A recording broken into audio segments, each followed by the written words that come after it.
throughout LA County. My name is Michael Cortez. I am a community relations manager in local government and community partnerships. Today's community conversation is really being done to for us to stay connected with the communities that are around our bus lines, our rail lines, so that we can continue to learn and relearn the histories and the activism that are in these communities, the cultural assets, as well as just more about these neighborhoods. I think we're in some challenging times where the pandemic has maybe we're not visiting some of these communities as much anymore, but we really want to continue to embrace and continue to be connected with them during this time.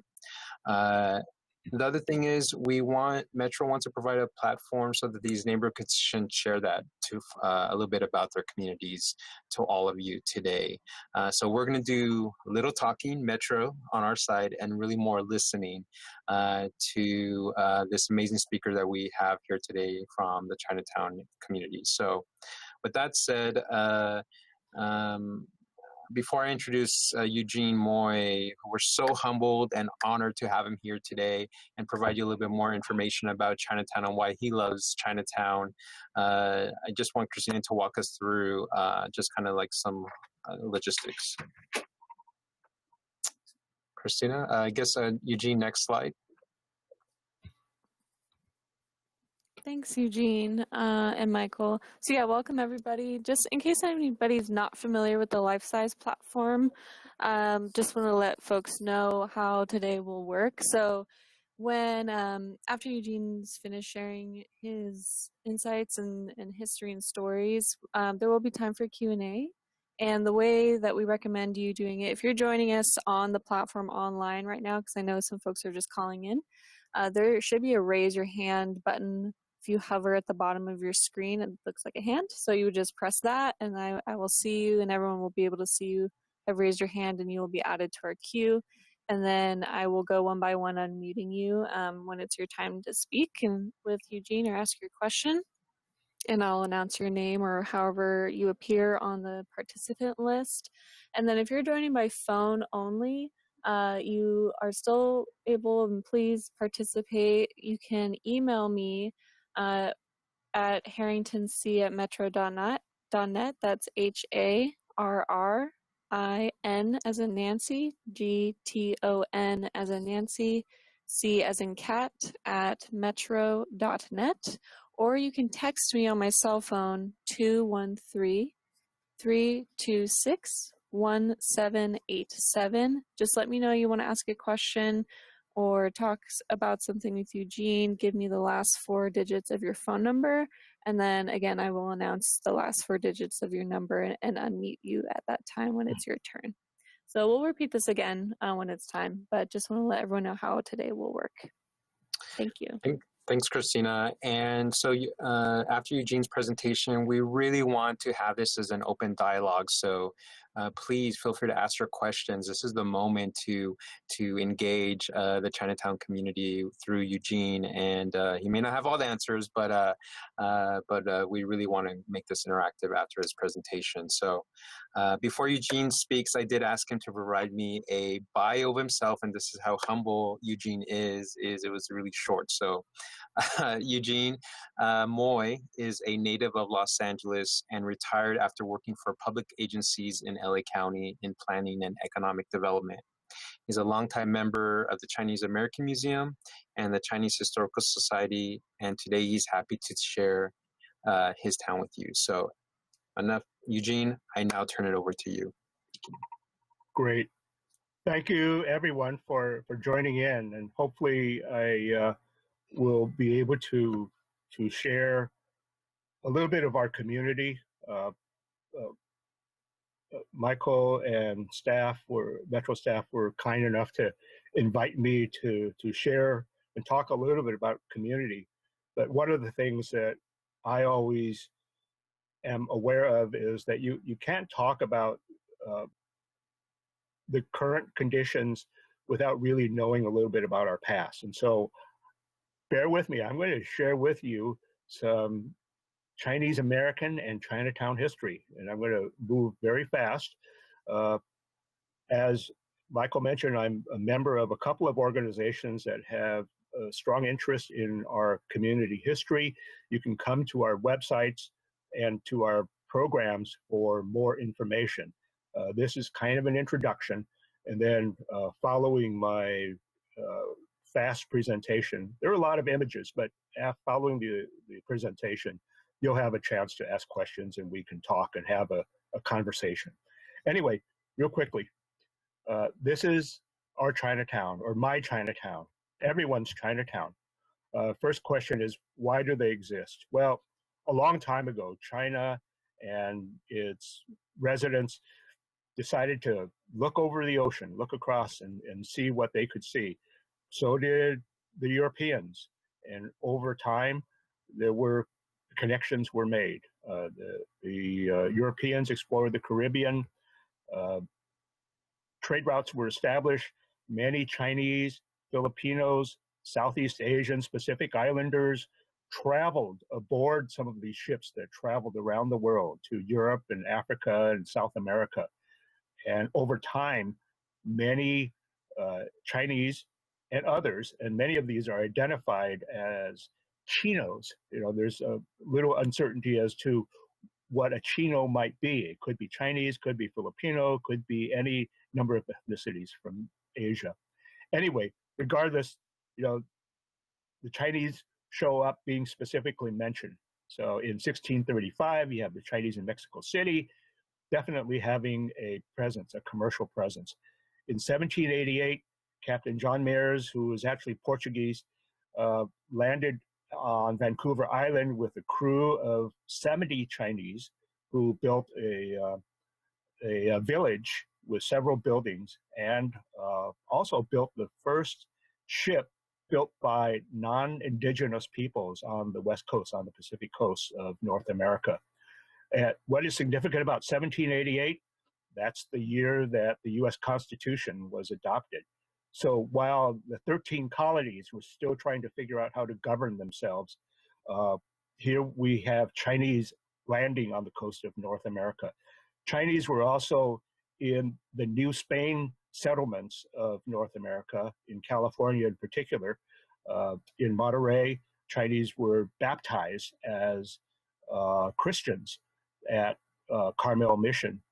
There was a lot of interaction between the European world and China, and some of that resulted in the bombing of Canton Harbor and the beginning of the Opium Wars, which led to a long period of migration out of China, sometimes because people were looking for work.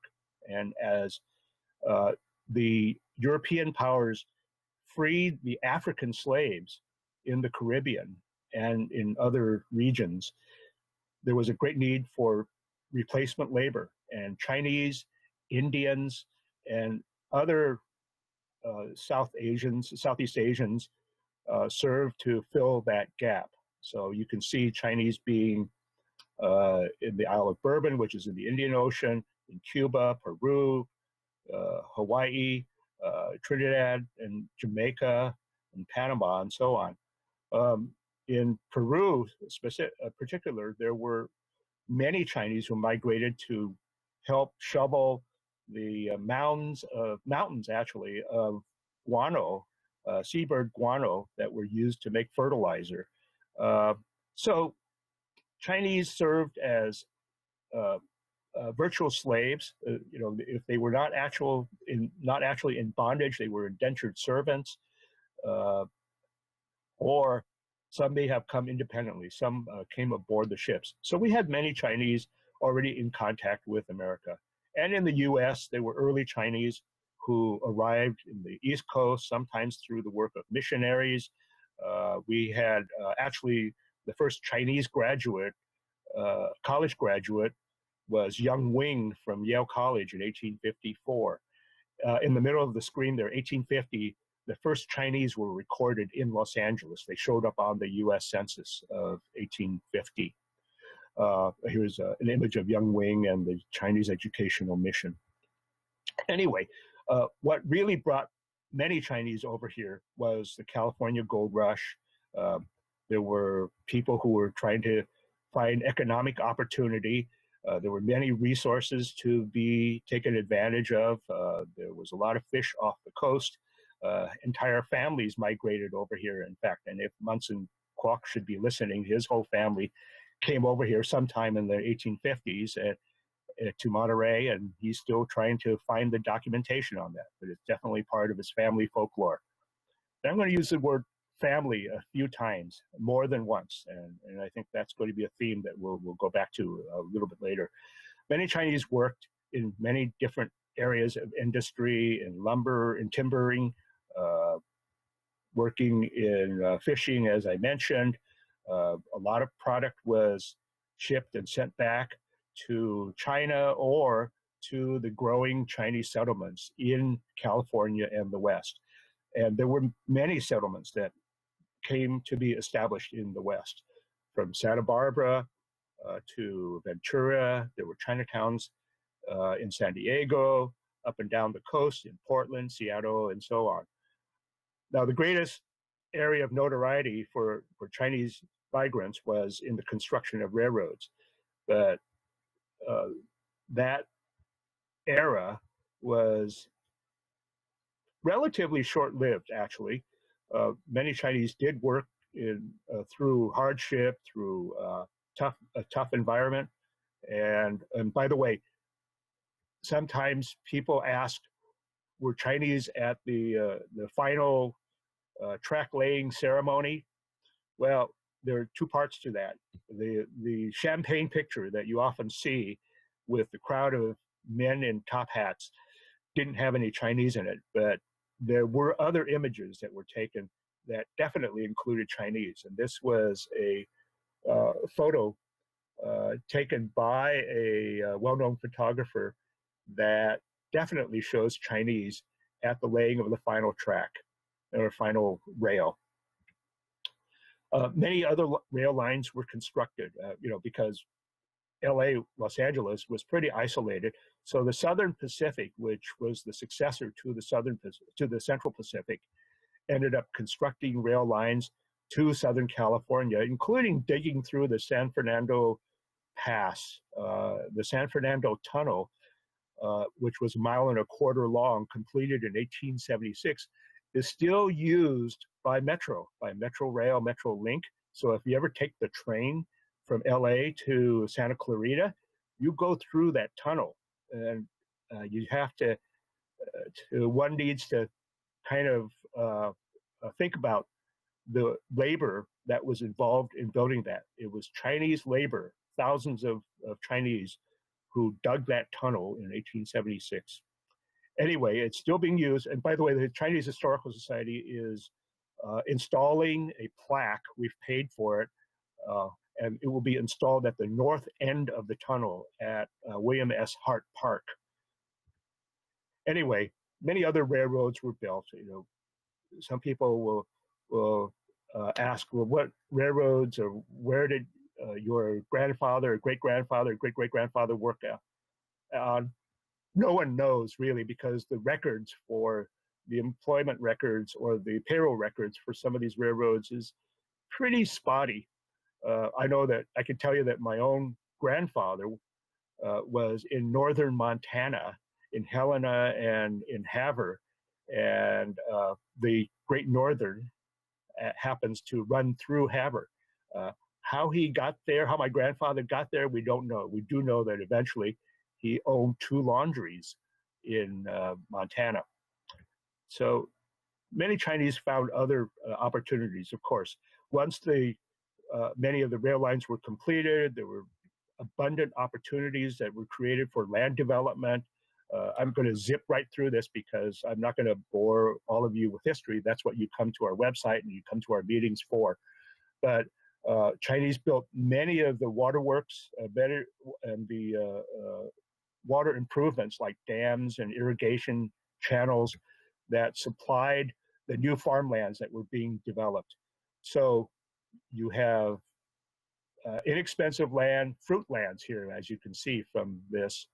And it was made possible by by Chinese building water facilities in the Cucamonga Canyon in the San Gabriel Mountains above the foothill areas that were subsequently developed with vast agricultural developments. So, and other kinds of improvements were done by Chinese. The stage route from LA to San Francisco, not necessarily the entire route, but there was definitely large sections of it that involved mostly Chinese labor. So, and Chinese were, of course, involved in agricultural labor all through California, southern, central, northern, and partly because it was available, and partly because of the entrepreneurship of labor contractors who were able to secure a supply. So people like Benjamin Wilson, for whom Mount Wilson is named, and who subsequently purchased the Fair Oaks Rancho, which occupies the area around South Pasadena and San Marino, hired many Chinese to work on his ranches and farms.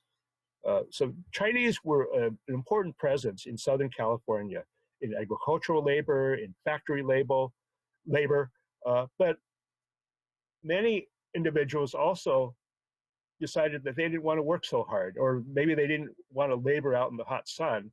They found other opportunities. So here's an advertisement in the Los Angeles Star, a newspaper from 1861 that indicates a guy opening up a store. This is not a Chinese newspaper. This is an LA paper. So there was obviously a lot of interaction between the Chinese and the larger community. Dr. Jean Tong opened a shop. Okay, so he's a Chinese doctor, but then what else is he doing? In the second paragraph, you see intelligence office, and what he does is he provides employment work, supplies labor for farmers and for people who need cooks. So this was one aspect of the Chinatown community that was an important role that our Chinatown served.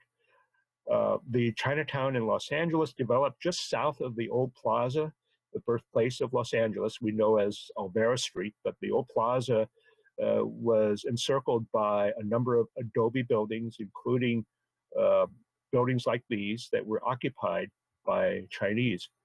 Unfortunately, the area south of the plaza was the location of the Chinese massacre of 1871. A mob of 500 townsmen ran through the community in one short incident. 18 Chinese were murdered. This is a newspaper article from the New York Times 2 days after the Chinese massacre. The anti-Chinese hostilities continued at the legal level. So the US Congress passed the Chinese Exclusion Act of 1882, and that opened the door for a lot of anti-Chinese hostilities. So many towns and communities basically were lost because the Chinese were not safe. They moved on or moved out. Many ended up becoming independent entrepreneurs. They left the mass labor opportunities. Some went to work though for large landowners who, like Lucky Baldwin or Benjamin Wilson or Leonard Rose, for whom the town of Rosemead is named. A guy like George Lem, who lived and worked and had a shop in old LA Chinatown, not only was a store owner, but he was a commission merchant. You can see he had an employment agency. He also provided interpretation service. And he also opened up a telephone exchange. And you can see he had two addresses. The First Street address up in the upper right corner is actually in what is now Little Tokyo. So he opened a store called Lem's Cafe, one of several Chinese restaurants in Little Tokyo. Other opportunities, other places where Chinese worked, working in wineries, gardening. Just a comment here that came out of a newspaper, a quote of the Southern Pacific station master who was in San Gabriel. He's basically he said, the vegetables that came to every household came through the Chinese peddlers who went to the back door of every city dweller and of every farmhouse. So that kind of tells you the major presence of Chinese in our early economy. And I'm speaking of the late 19th century and early 20th century.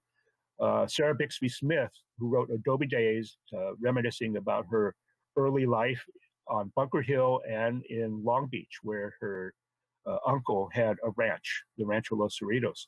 She talked about the Chinese peddler who walked the dusty miles from Los Angeles, balancing on a pole over his shoulder 2 large covered bamboo baskets.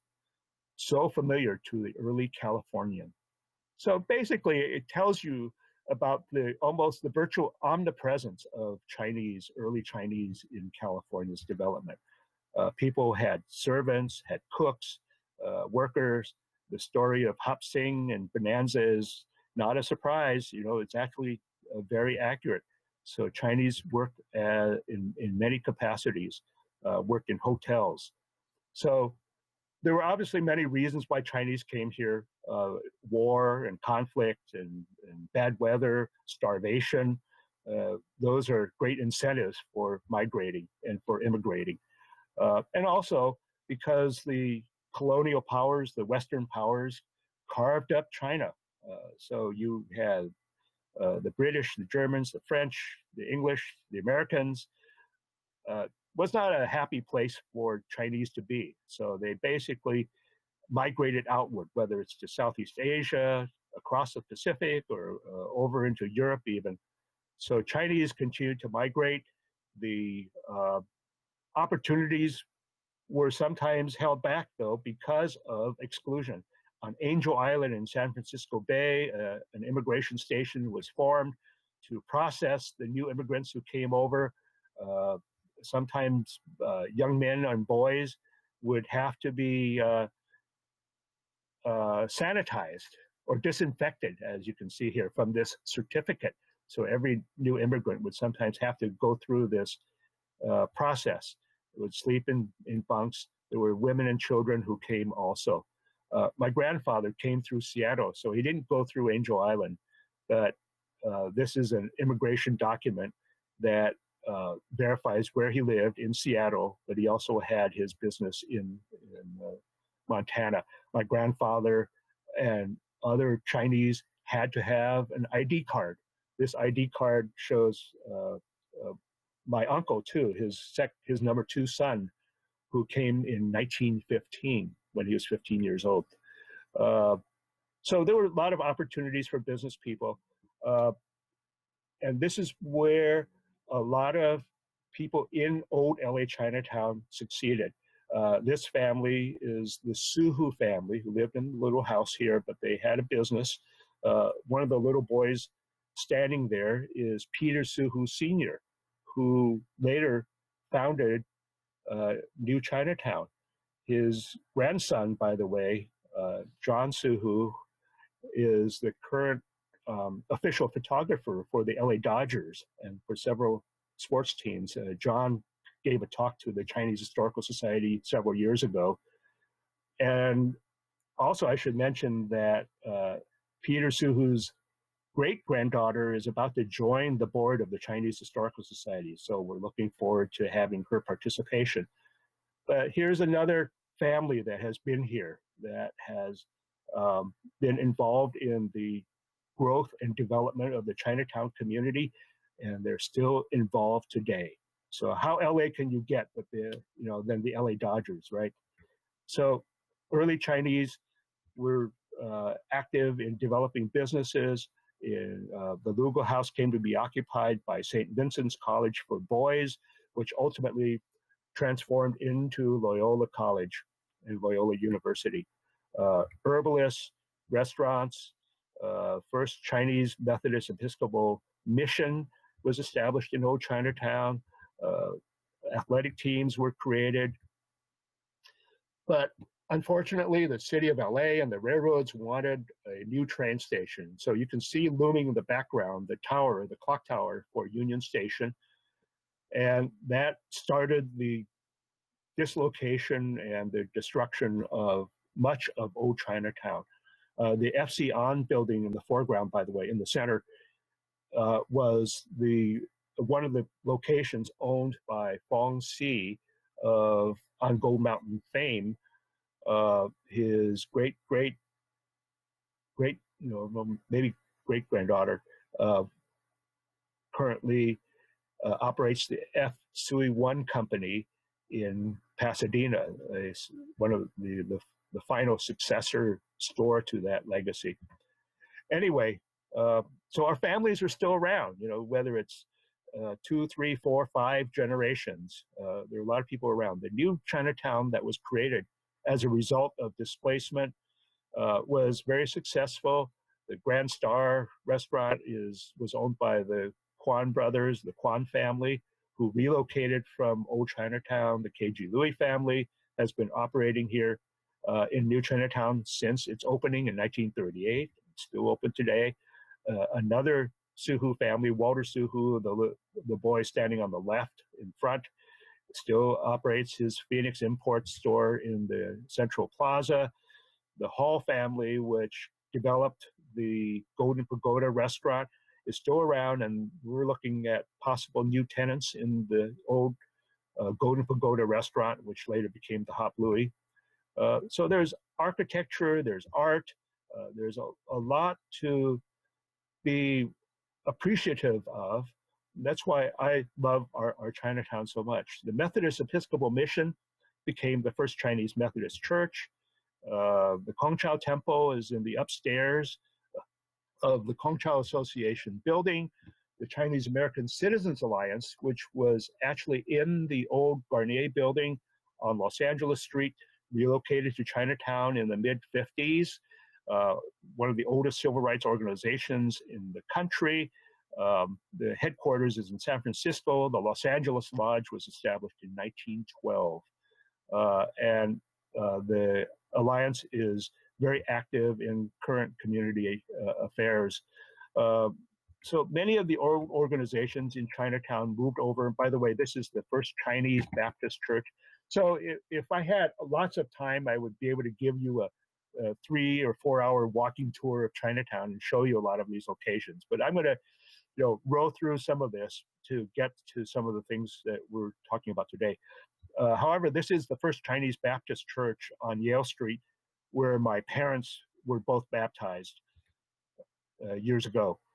Chinese in the 40s and 50s really began moving into the mainstream, partly because Chinese participated in the US military and serving their country, both in the war effort overseas and also stateside. There were many Rosie the Riveters, as well as soldiers who participated in all of the many wars, from the American Civil War to the Spanish-American War, and it's ongoing.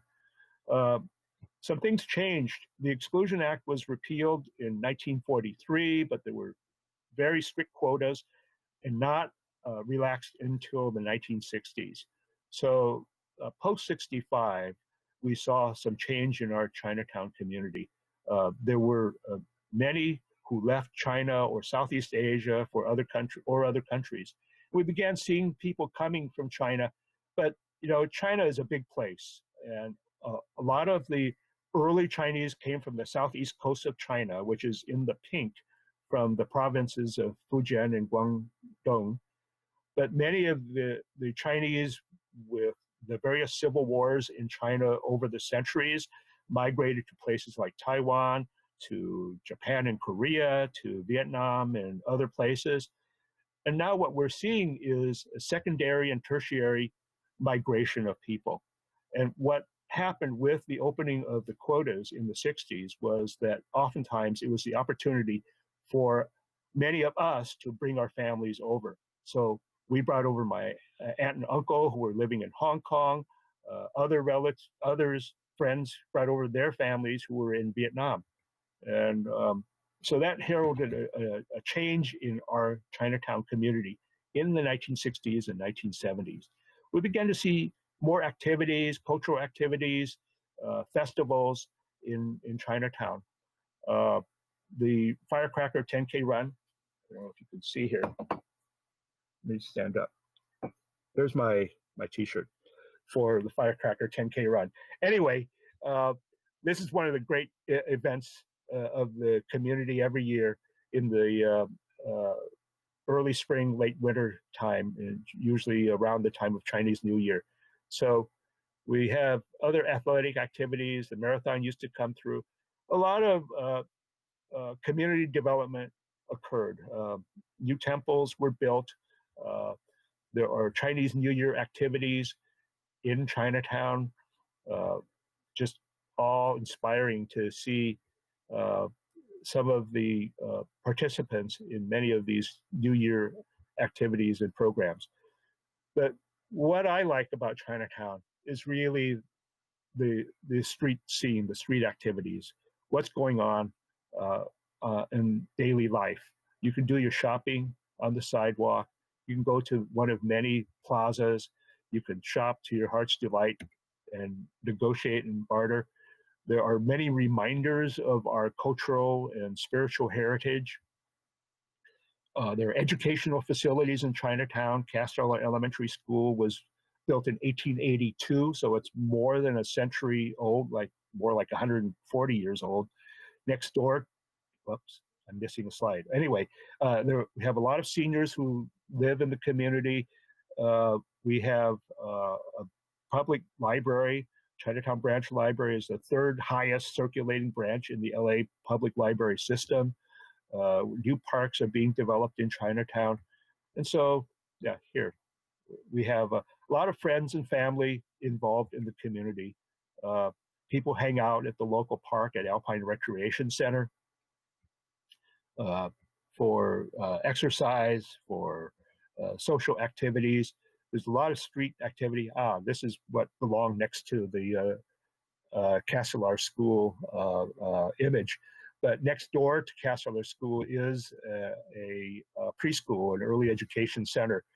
And you can see by the sign here, by the banner here, who lives here and who goes to school here. The languages that you see, English, Chinese, and Spanish. Chinatown is 25% Latino, and there are many others who live in the community. There are new organizations that are developing a youth group that is engaged in cycling and healthy activities and gardening. We have jobs available in Chinatown. They're looking for people who can speak English and Chinese and Vietnamese. There are different organizations that, and I apologize for the background here. My phone just went off.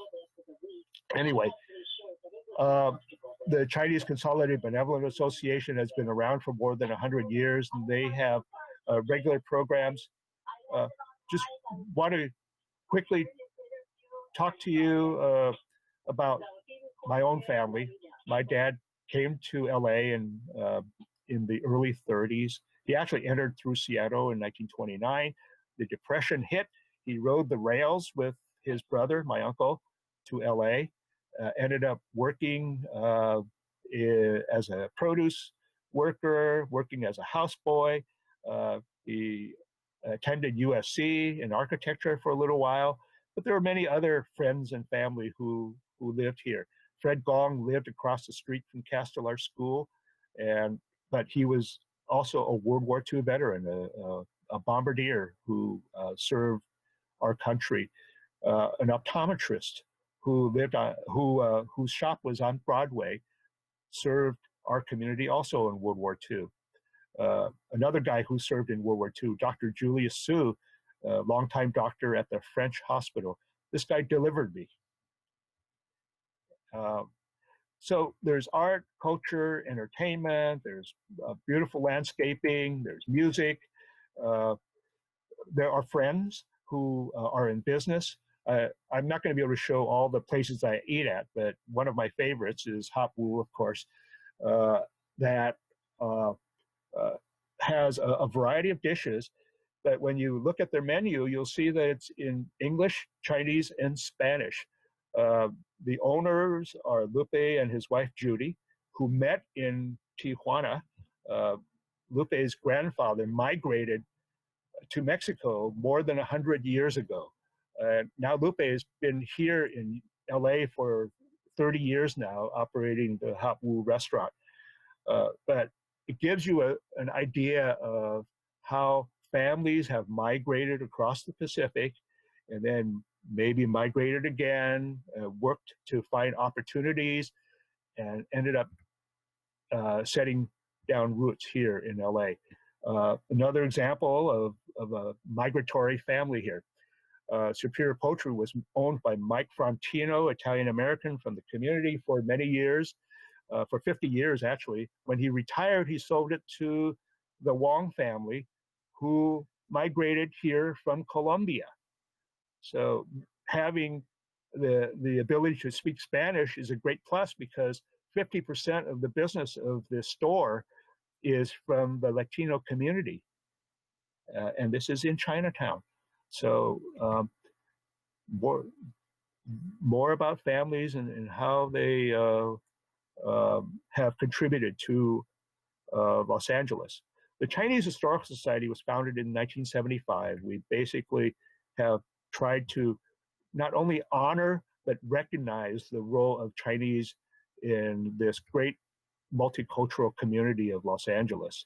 So every year we participate in the Chinese New Year Parade, and for the last 2 years, we've managed to get Mayor Garcetti to do a photo op with us, because he happens to follow us right at the beginning of the parade.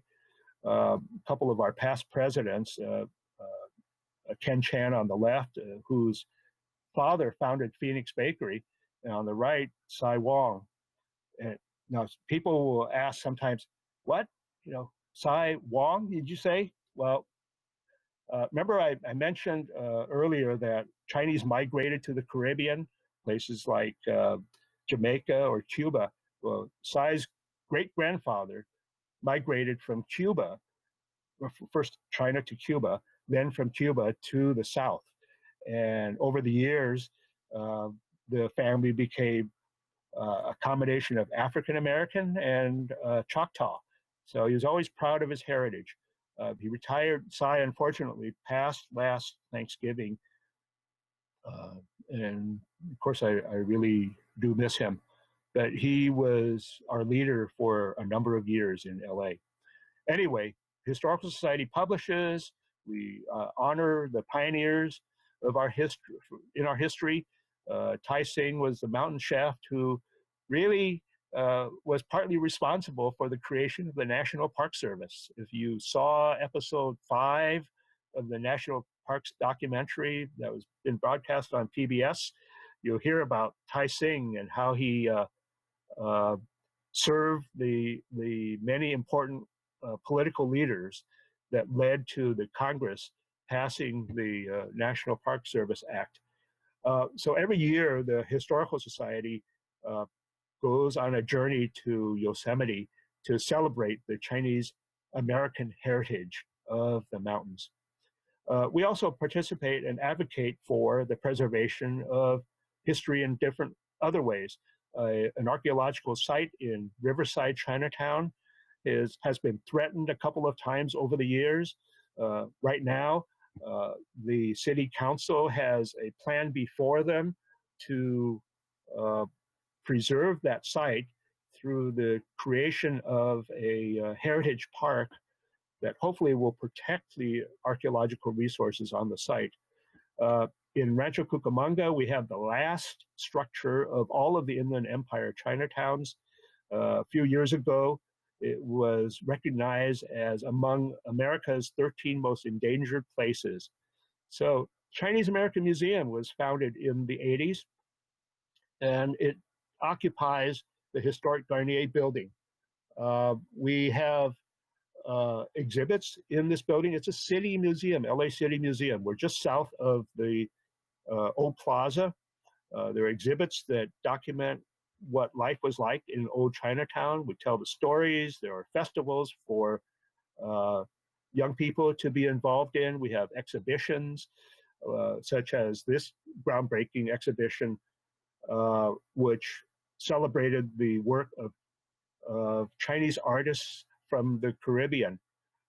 Because many of the artists were of mixed Chinese and African descent, we actually joint ventured with the California African American Museum and Exposition Park for this exhibition. So this was a multi-site exhibition that was very successful a few years ago. And of course, we can't forget the young people, and we sort of have been recognizing the younger generations and the contributions to music and culture by our younger generations. So there's a lot of lost history in Southern California. The city of LA, for its part, has tried to inventory some historic places in the area. So we have historic places like Philippe's French dip sandwiches. We had an French and Italian community here. There have been many Chinese, but we've also been recognizing places like Phoenix Bakery, which celebrated its 80th anniversary 2 years ago, 1938. So what are the challenges? And I'm kind of drawing to the end here. Michael, I hope I'm not stretching the time too far, but I'm near the end. Some of the current changes to the community are partly the result of increased urbanization of the downtown of Los Angeles. We have new transportation facilities, which we're thankful for, but it's also created opportunity for new development. Changes have really led to actually closure of many old operations like the French Hospital, which had been in business since 1869, which is also where I was born. Little Joe's restaurant, after 3 generations, finally closed up. Incidentally, upstairs was an SRO hotel where my grandfather and 2 of his brothers lived. It's the kind of hotel where you had one room and then you walk down the hall to go to the bathroom and to take a shower. So the upper floors, by the way, were taken down after the 1971 earthquake. So Chinatown was a family where my family lived. Little Joe's has been replaced by the Blossom Plaza apartments. Older buildings. This was actually a grocery store. Is now new economy businesses occupied by new economy businesses. There's changes occurring. So what is in the Central Plaza now is Burger Lords. We have Little Jewel of New Orleans, which actually makes good po' boys. I love shrimp and crab po' boys. And there are new food offerings in addition to the traditional ones. Steep Tea LA offers some really nice teas and some food offerings. But here's what's really on the horizon. We have really large projects coming on stream. The 27-story Harmony project will sit on the site of the former East-West Bank location, which was next to where Dr. Bill Tom had his offices, his optometry office. This is directly across the east gate of the Central Plaza. The former King King Theater on Spring Street will be replaced with this project, a luxury hotel, 26 stories on Spring and Cesar Chavez. There's some other stories to tell. The former Southern Pacific Rail Yard, which was about 32 acres in size, was threatened to become an industrial park a few years back. A lot of people from the community, including the Chinese American Citizens Alliance, the Friends of the LA River, and a number of other community organizations, really fought hard and negotiated a purchase of the land by the state of California for the LA State Historic Park. Now, it's a nice park. It's still being developed, and it's quite a nice urban green refuge for the community. However, there is also a proposal for a 900-unit apartment building, which will partly block the view of that park and maybe block the access to that park. So there are discussions and negotiations underway to try and see how to improve this project so that we can still have access to the park from Chinatown. So, Michael, I'm almost done.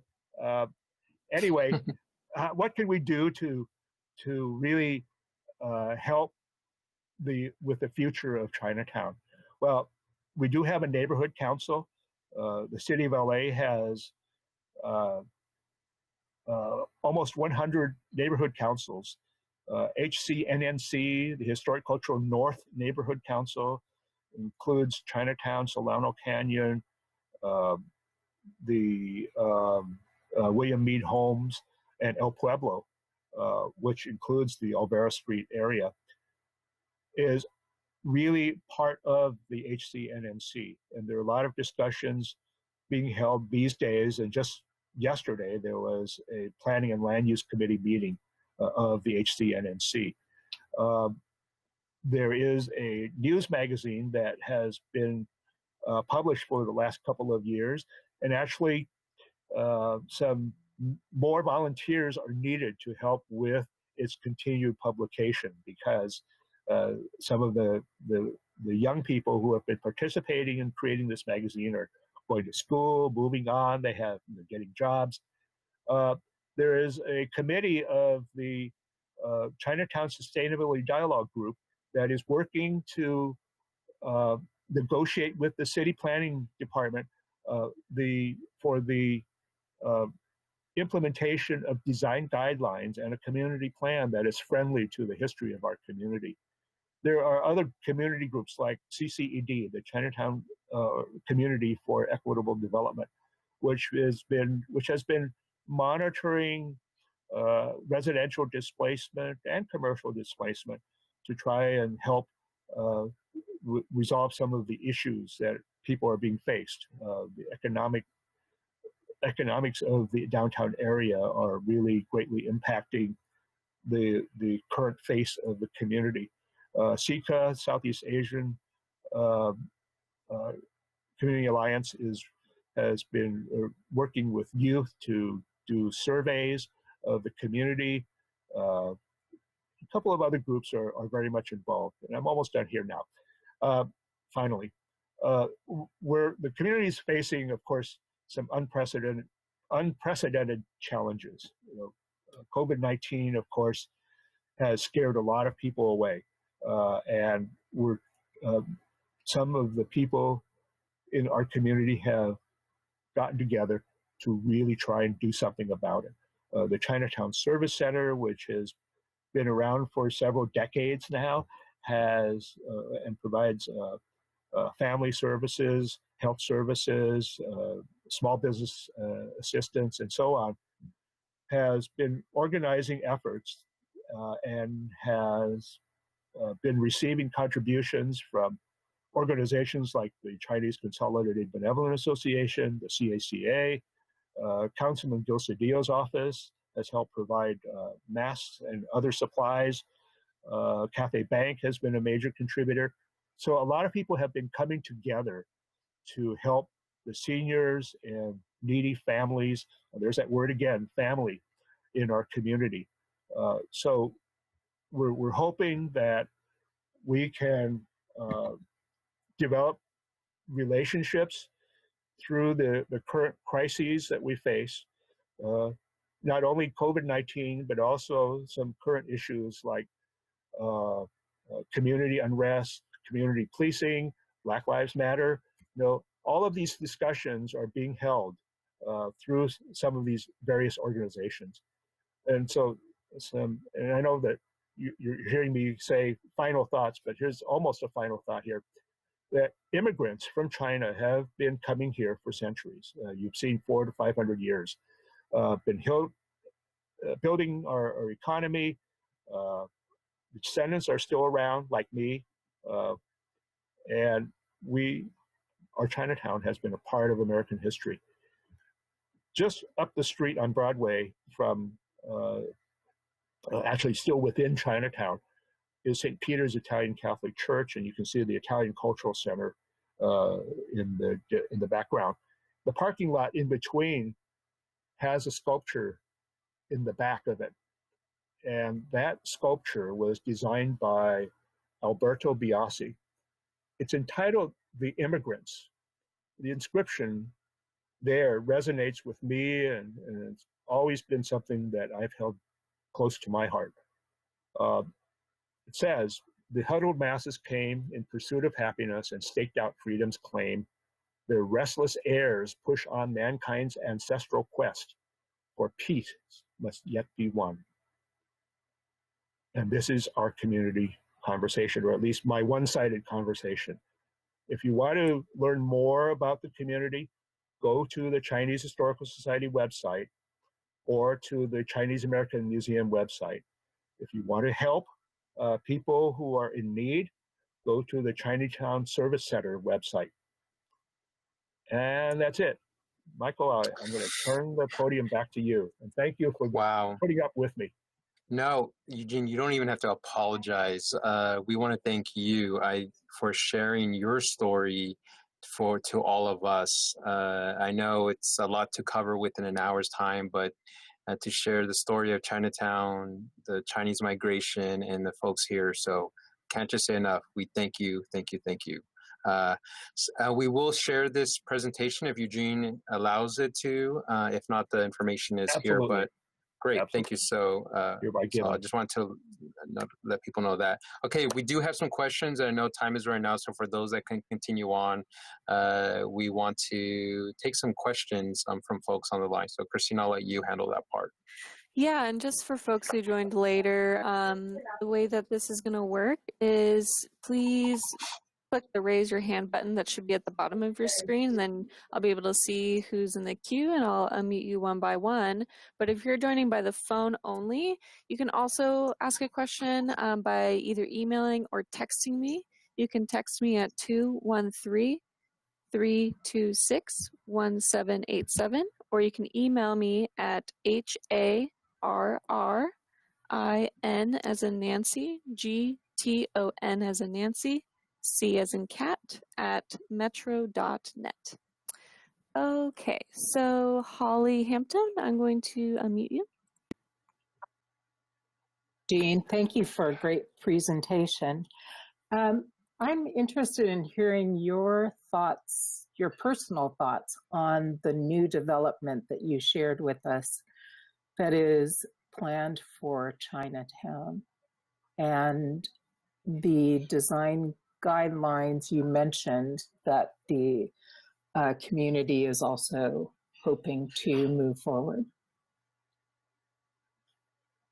Well, I'm one voice, and there are many other voices. I think I shared with you. We have been convening our Chinatown community, Chinatown Sustainability Dialogue Group for a couple of years now, and some young voices have been participating in creating a draft community village plan document.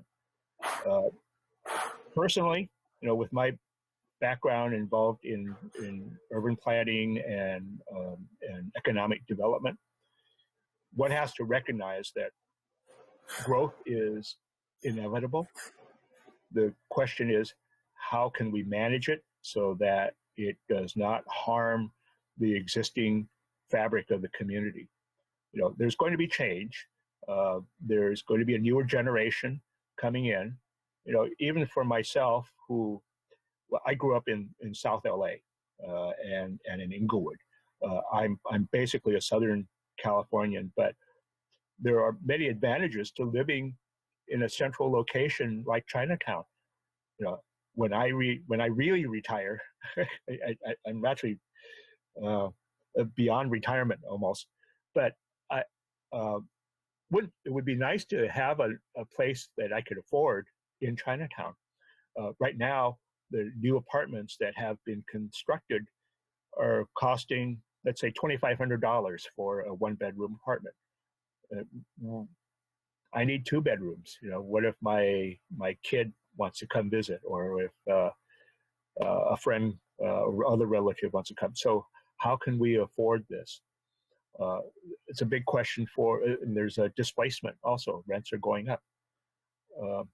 So it's a balancing act that we have to really negotiate. And you can't negotiate unless there are parties at the table. So one of the things that some of the organizations that I belong to, what some of the organizations are trying to pull together meetings with the people who are decision makers, the public, and try to get people involved. So come join us in some of these discussions. I hope that kind of answers your question. Can't do it all in one swoop here. That's very true. Thank you. All right, Any thank you. others? So yeah, next we have Jean Marie. I'm going to unmute you now, and then after Jean Marie is Stephen. Jean Marie, you are muted from your end. Go ahead and unmute yourself.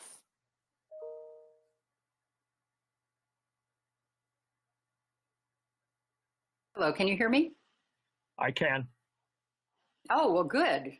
You're the person that needs to hear me. This is Jean Marie with Community Relations. I'm on the Regional Connector team. Okay. And I wanted to thank you for both the historic and intimate look of Chinatown that you've presented today. A lot of people on the phone that are in government want to understand more about the history of communities like we've learned today.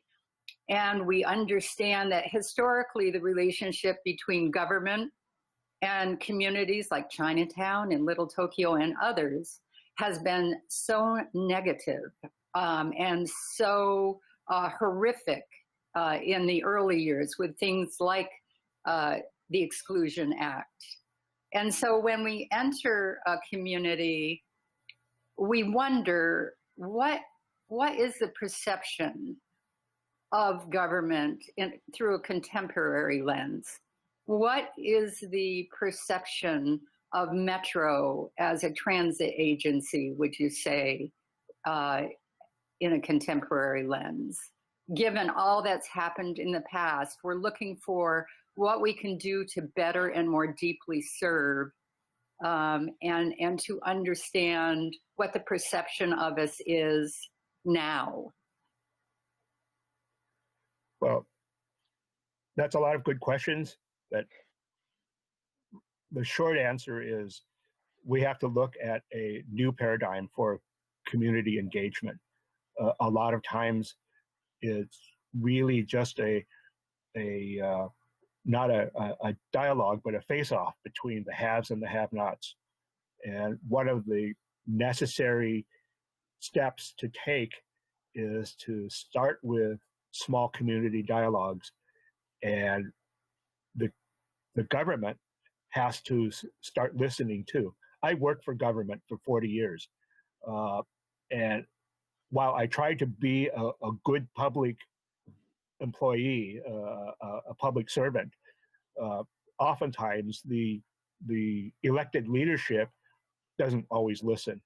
So there's a need to engage not only the people who are in the infrastructure, but also the electeds to really communicate the concerns and find people, elect people who are willing to take action that will benefit all, to benefit everyone. We are a diverse community. I mentioned to you earlier, Chinatown is not just Chinese.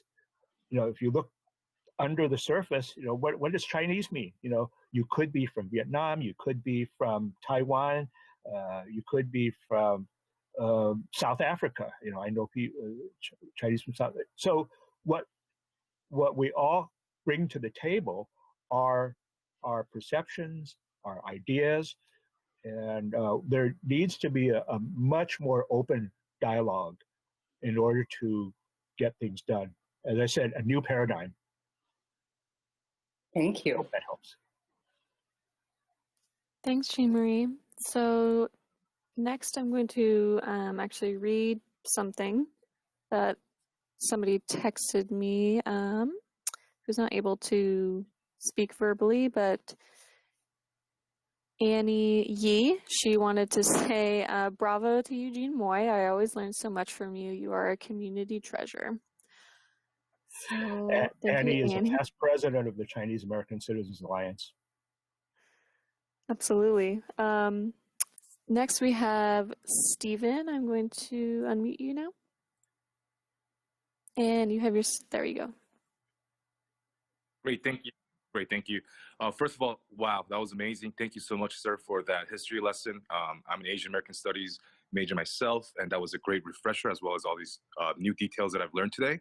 Amidst the COVID-19 and some of the racial backlash that we've been receiving as Asian Americans, I was just curious as to, during the times of Japanese internment, what was the sentiment, American sentiments towards Chinese Americans, maybe even Korean Americans, and how did you guys get through that? What was the sentiment, and so forth? And was there a lot of racism towards Chinese and Chinese Americans at that time?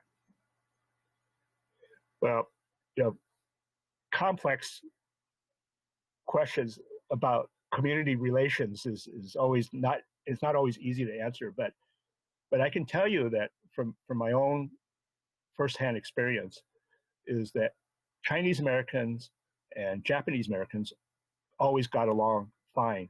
The city market, a wholesale produce market that was created in 1909 at 9th and San Pedro Streets, had an equal mix of Chinese and Japanese produce merchants. Chinese and Japanese American farmers were farming all through Southern California. When many Japanese Americans were forced to the relocation camps, many Chinese ended up actually taking the opportunity to get started in business. My own dad in 1942 bought his own grocery store. Before that, he was just driving a truck for the city market. When Japanese Americans were forced to leave Little Tokyo, the Far East Cafe, which was on First Street, ended up storing some of the household goods of Japanese Americans in their basement. And then when the war ended and Japanese Americans came back, the owners of the Far East Cafe, the Chong and Jung families, gave the material back that they were holding for them. In the 50s and 60s, when I was growing up, many Chinese and Japanese American kids intermarried. So our relationship was pretty good. If you ask somebody who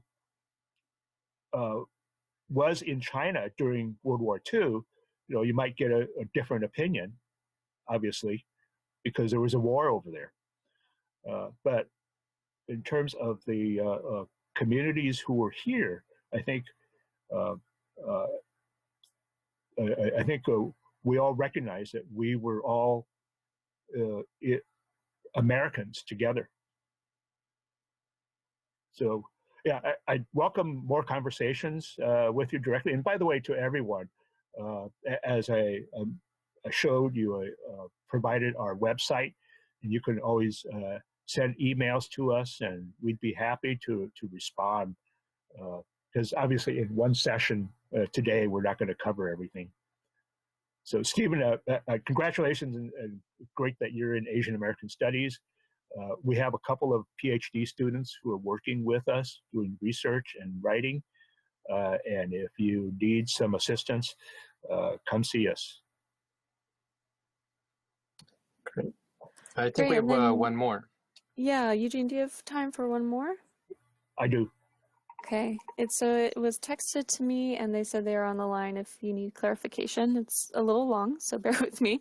Can you comment on how to address increasing siloing amongst community organizations in Chinatown? I'm from a Cambodian refugee family resettled in Chinatown in 1980. CSC was founded in the late 70s to serve families just like mine, but recently, in a direct conversation with both Carrie and Sheena at CSC, indicated that they don't serve non-Chinese speaking, non-Spanish speaking families now. Are SEA families now relegated only to SICA and CCED? Well, actually, I was in a discussion earlier today about that kind of issue, that there is siloing. There's no question that that happens. And even not only inter-ethnic, but intra-ethnic. So even within the Chinese community ourselves, if you're first generation or fifth generation or an immigrant or a longtime citizen, there are some political and cultural and other barriers that need to be overcome. But I'm glad you're sharing your experience with me, because I can communicate this kind of issue to the staff of the CSC. We do need to really work harder at reaching out and making sure that we communicate properly. Great.